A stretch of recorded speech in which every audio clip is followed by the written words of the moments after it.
Hi Fire Signs, Aries Leo and Sagittarius, welcome po sa ating channel. At ito ay yung weekly Gabay Tarot reading for March 18 to 2024. Please be reminded that this is channel reading po. So maaari kayong makarelate o hindi, just take what resonates. Gamitin ang reading na ito bilang gabay lamang. Balik po kayo dito bukas para sa ating daily Gabay Tarot reading. Please like, subscribe, and click the button for notification para updated po kayo sa daily tarot reading natin. Para po sa gusto magpa-reading, maaari nyo po makuha ang link nasa description box po ito. Message nyo lang po ako sa messenger. Maraming salamat po.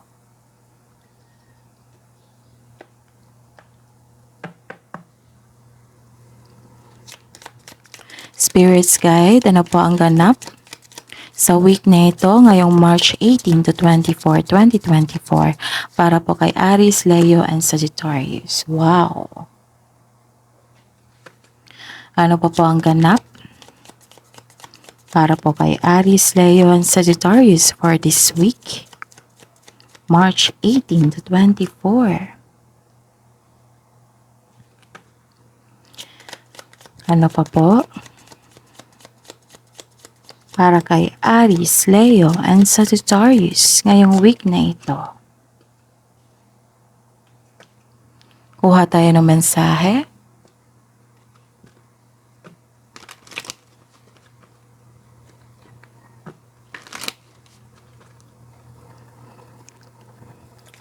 Ano po ang mensahe, Spirits Guide, para po kay Aries, Leo, and Sagittarius ngayong March 18 to 24? Ano pa po ang mensahe?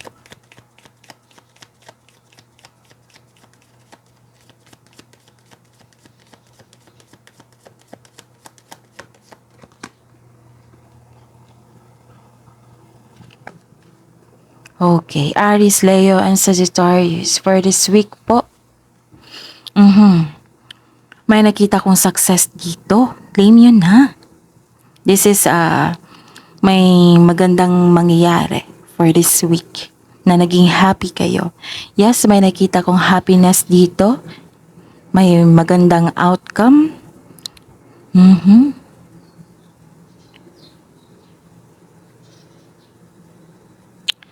Okay.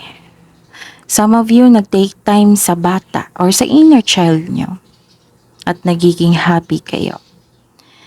And mag-ingat po kayo ha kasi may nakita akong isang tao na mapanlin lang, may ill intention sa inyo, masamang intensyon. Maaring may kunin siya sa inyo. So ingatan nyo po ang inyong sarili, ang mga bagay, mga mahalagang bagay dyan.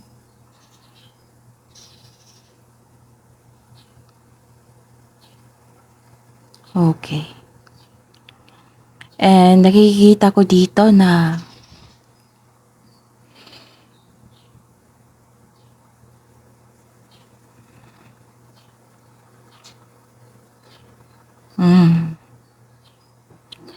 may nagmanipula sa inyo.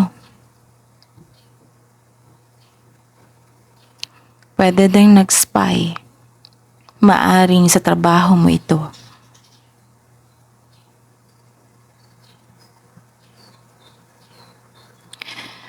May nakita ako dito na nagbabasa ng libro para may makuhang kaalaman. Maaring nag-review kayo. Gumagawa ng thesis. Gumagawa ng report. Some of you nagkaroon ng self-study dito or nag-aral para magkaroon ng skill, bagong skill para madagdagan ang inyong investment. May nakita ko ditong inaasikaso niyong document. At may nakita akong clarity. Maaring may malaman kayong sekreto sa araw na ito, sa week na ito. Maaring may naging honest sa iyo or kayo po ang naging honest. Ang mensahe po dito ay the answers are within. Nasa iyo na po. Sabi po dito na success expands in your life. Wow. Ano po ang energy ni Aries, Leo, and Sagittarius ngayong March 18 to 24 for this week, Spirits Guide?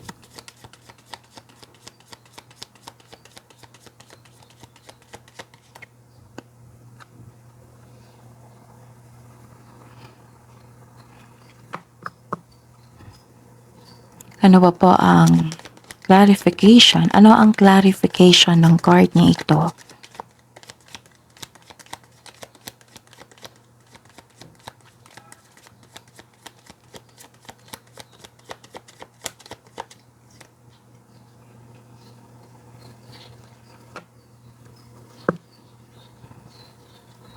Career and money po ni Aries, Leo, and Sagittarius ngayong March 18 to 24, 2024.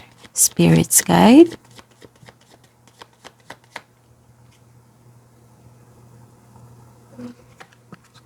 Clarification po sa card na ito.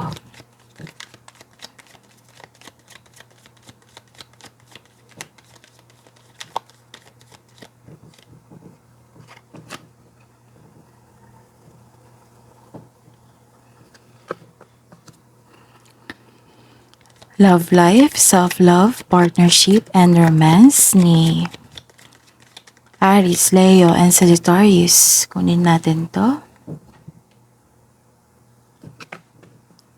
Clarification po. Clarification po sa card na ito.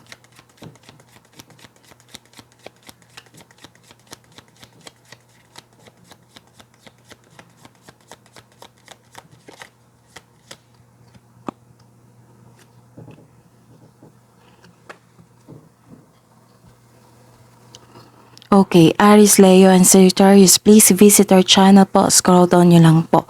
May bago po tayong upload ha. Second half of the month, March 2024. March 16 to 31, 2024. So check nyo po. At may pahabol po akong kasi may mga nag-request po na love reading for March 16 to 31, 2024. So check nyo po yung dalawang bagong upload. Maaring hindi pa ito na-upload ngayon. Pagkabukas pa, basta po abang-abang na lang po. Kasi by sign po yung upload every day. So, maaring na-upload na ngayon or sa susunod pa na araw. So check nyo po ha. Maraming salamat po. Okay, ngayong week na ito, March 18 to 24, 2024, para kay Aries, Leo, and Sagittarius. May nakita kong clarity. Marami kayong new ideas. Nagkaroon ng determination po. Mayroon kang new ideas na agad mong bigyan ng aksyon para magkaroon ito ng maagang resulta. May magaganap na importanteng pag-uusap o confrontation sa isang tao. The advice is trust intuition na maggagabay sa iyo patungo sa susunod na hakbang ng pagkilos. Try to connect to your intuition po. Kasi ito yung magsasabi sa inyo kung sino yung taong hindi totoo sa inyo. At ito yung magsasabi sa inyo kung anong path ang yung dapat tatahakin. Ito yung magtuturo kung saan patungo sa tagumpay.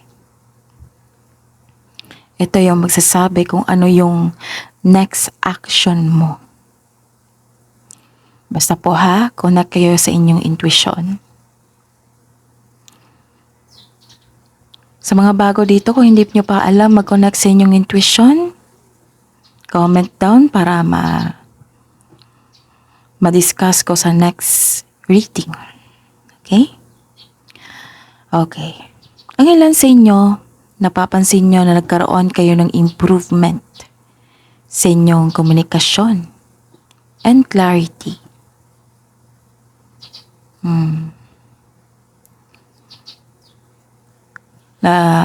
Na-observe nyo na nagkaroon ng anong tawag dito? improvement sa inyong communication.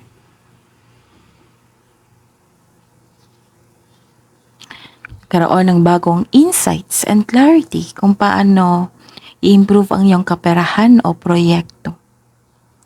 Sign din ito sa mga gustong magsimula ng negosyo o mag-level up sa trabaho. This is a go signal po na pwede kayong mag-career change or mag-level up sa inyong posisyon sa trabaho. This is new beginning. Consider this as a new beginning na may magaganap na desisyon para sa iyong sarili.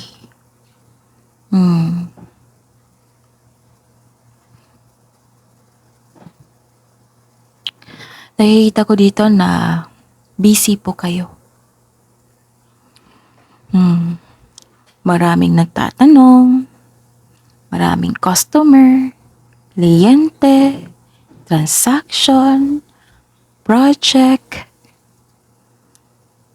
Nakikita nila yung galing mo, lalo na sa pagiging leader, pagiging boss. Nakikita nila yung galing mo at husay.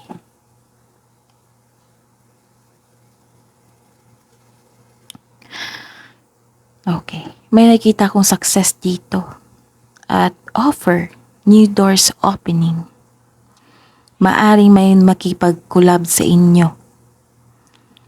And ito yung paninindigan mo kasi nagkaroon ka ng determination na magkaroon ng expansion sa inyong career at maaring sa money din.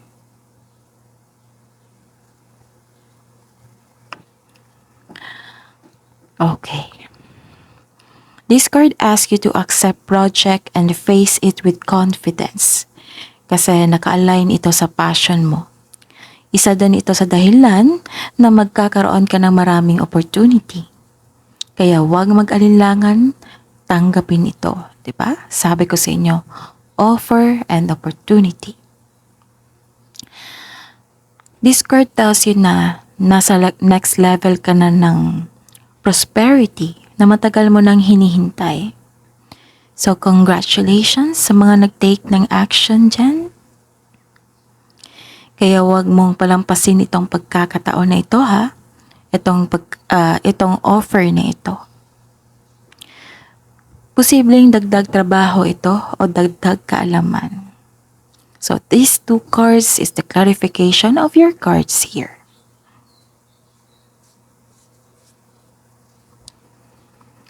Mas lalong lumakas yung confidence mo dito. Kailangan mong labanan ang takot mo. And this will lead you to grow and expand. Work your skills. May offer talaga. Ilang beses na po nagsinabi dito na may offer po. It might be an offer, bagong business po. This is a go signal also.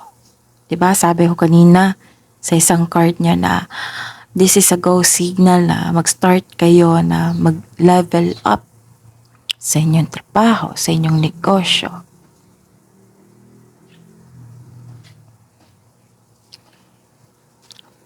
And this is also a go signal. So, dalawang card na po ang nagsabi na go signal na para mag-level up sa inyong career. Pwede din, this is a sign na mag-start ka to own business. Maaring parating na ito. Ngayong week na ito. Itong opportunity na ito. Sabi po ng card, pag-isipan, pagpaplano at tanggapin. Huwag mag-alinlangan.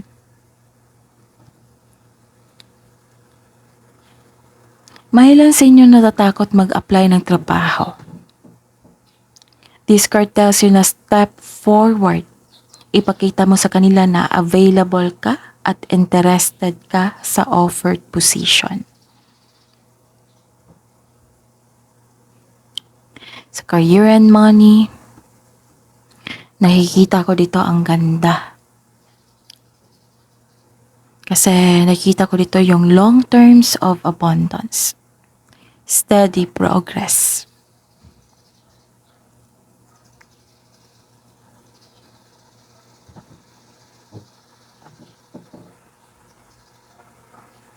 Hindi kayo humahanga sa pamamaraan ng mabilisang pagyaman. Ayaw nyo ng shortcut. You are into sa pagsisikap sa araw-araw na may pagbubunga ng pinakamatagal at makabuluhang resulta. Sabi po ng card dito na mag-build ka ng concrete plan para maiwasan ang pagka-burnout. Ang iyong routine ay magiging tagumpay sa pang-araw-araw na pagsasanay. Some of you talaga nagkaroon ng self-study dito. Sa pamamaraan na ito, sa ugaling ito yung maghahatid sa inyo ng tagumpay. Basta po magkaroon ng pagpaplano. Sa mga nag-invest dito na mukhang nagkaroon ng mabagal na resulta, kailangan yung magbigay ng mataas na pasensya. Mapagpasensya. Ito ay magbubunga ng masaganang resulta kung hayaan mo lang itong magbunga. Continue to take steady action on your goals while remaining patient and realistic about your expectations. Kailangan maging realistic tayo sa expectation natin. Kasi kung hindi tayo realistic sa expectation natin, madi-disappoint tayo. Okay? Kailangan maging realistic tayo sa ating expectation. Kailangan din habaan ang pasensya. Kasi ang sabi po ng card dito, kung hahayaan mo lang itong magbunga, magkakaroon ito ng masaganang resulta.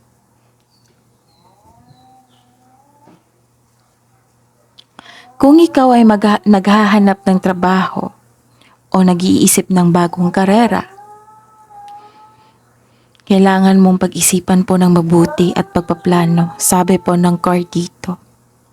Pasensya na po ha, maingay po yung aso namin kasi may nagtinda ng puto. Nag-howl po yan. Kahit sa kapitbahay namin na aso, ganyan din. So, pasensya na po sa ingay. Focus kayo sa akin ha para may makuha tayong mensahe. Para klaro sa inyo. So, pasensya na rin kung dahan-dahan kong in-explain sa inyo. Kasi, ayun, kasi may senior din tayong mga nanonood ngayon. Para klaro din sa kanila. Bigayan din tayo dito, ha? Okay. So, maraming salamat sa mahabang pasensya.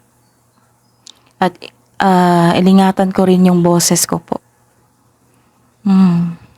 Kasi 'di ba yung the other day paus ako. Para may araw-araw tayong reading. Kaya iningat-ingatan ko to. Okay.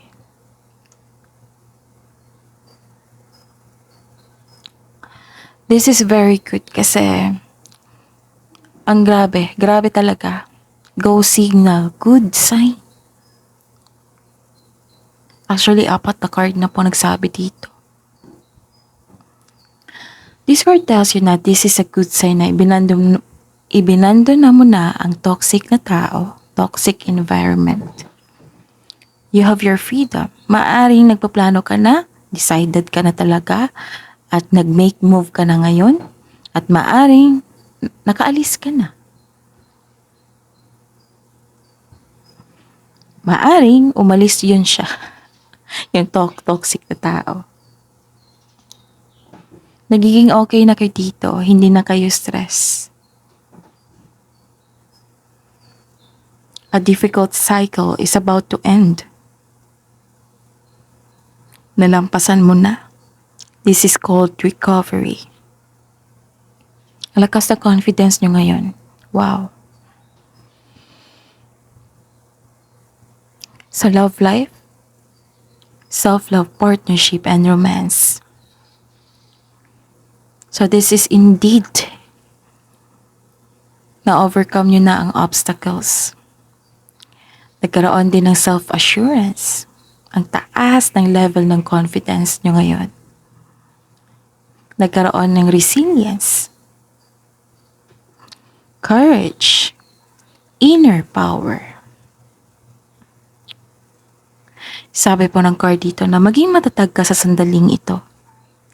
Dahil maaring na-overcome nyo na ito this week or ma-overcome nyo na yung struggles or challenges na nangyari ngayon. This card asks you na harapin mo yung fears, struggles, or challenges kaysa iwasan mo ito at mag-move forward ka with courage. You don't know your own strength until it is tested. Para sa mga single dito, have a confidence at labas din sa comfort zone nyo. Upang sa gayoy, you have a chance to meet new people. Give chance to yourself. Pero kung hindi pa kayo handa, then huwag niyong pilitin ang inyong sarili. Set your mind. Pakiramdaman yung body mo kung ready na. Okay? If you're ready, then labas ka muna sa comfort zone para may makilala kayong bagong tao. Para sa mga may relasyon, share your opinion o problema mo sa iyong partner. Para sa mga may relasyon to ha, or sa buhay mag-asawa. Share your opinion o problema mo sa iyong partner. Para alam din niya na nasaktan ka na or nagkaroon ka ng adjustment. Kasi minsan, may tao talagang hindi sensitive or palagay na sa relasyon without knowing na nasaktan na pala kayo or nagkaroon na kayo ng tampuhan. So, yun ha, honest conversation. I-express mo i-address mo yung hurt feelings mo. Aries, Leo, Sagittarius, parang dalawa kayong magbigay ng solusyon dyan. Okay? Kasi relasyon yan dalawa kayo. Teamwork. Hindi pwedeng isa lang. Feel your fears and take action anyways. Kaya mo yan. Okay. Kasi may concern ka sa kanya na hindi siya marunong magpahalaga sa inyong relasyon, sa inyong feelings. Parang nag-aabuso sa inyong emotion. Pwede din itong kasamahan nyo ha. Pwede din mangyari ito sa mga single. Na kasamahan nyo dyan. Na you're holding, what I meant is, nagkaroon ng pag-aabuso dito sa inyong emotion. Kung pwede, iwasan nyo muna, pakalmahin nyo yung sitwasyon. Para hindi sumabog. Okay?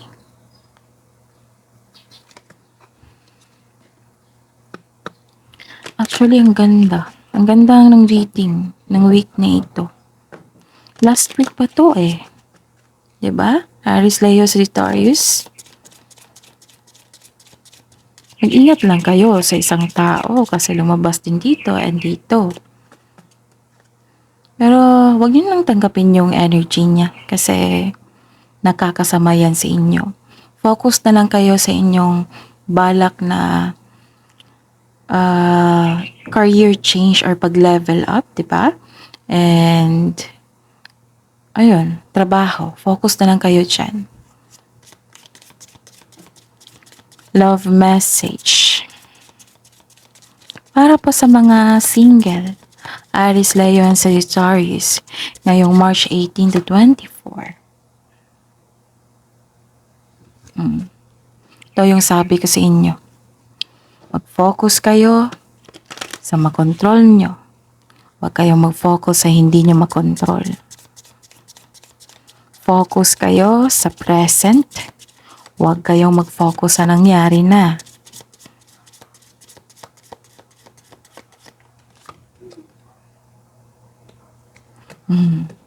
Slow down. Slow down and celebrate yourself. Kasi may success kayo dito.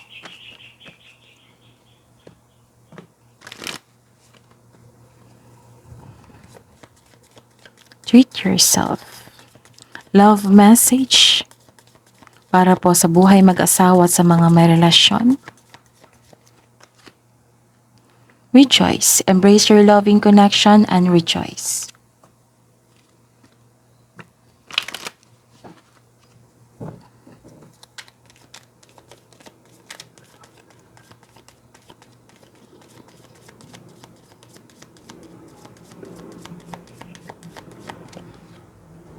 Let go. Sometimes it's best to let go and let the universe work things out in divine timing.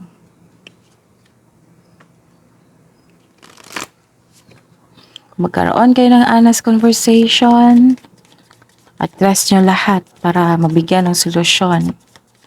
Focus kayo sa pinakamalaki na concern, okay? Huwag nyong ungkatin yung mga maliliit na bagay. Okay, consider your foundation. Look at how committed you are to love.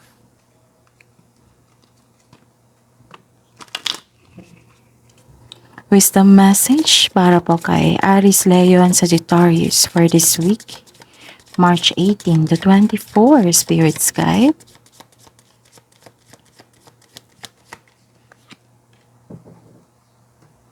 Okay, some of you naghahanap ng answers dito sa ating reading. Oh, this is the clarification of your card, diba? Nagkaroon ng career change. You're embarking upon a career that brings you the joy and abundance you desire and deserve.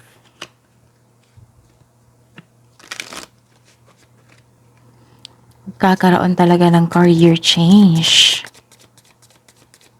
Pwede naman lumipat ngayon kasi March pa eh, di ba? Abang advice po. Innocence, you are encouraged to reconnect with your inner child. Ito yung sabi ko sa inyo na may sa unang card pa lang na you're taking time to the children and to your inner child also para ma-refresh in order to become more spontaneous and playful and consider that life has to offer with a greater sense of wonder. Take some time this week to get in touch with the innocence and vulnerability in you.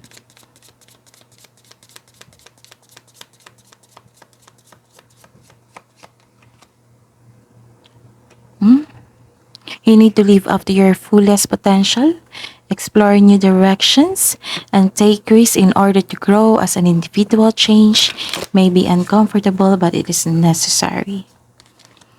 May ganap talaga na paglilipat, level up, career change, spirits, guides, angels, archangels, guardian angels. Mensahe niyo po para kay Aries, Leo, and Sagittarius.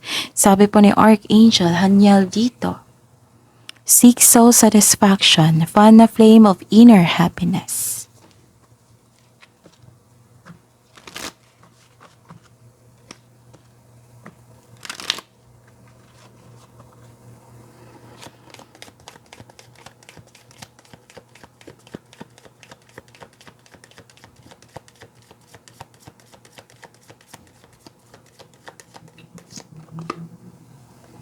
Sabi po ni Archangel Porlimiek, let nature soothe you, serve the nature kingdom. Okay, take time to your take time to our nature also, ha?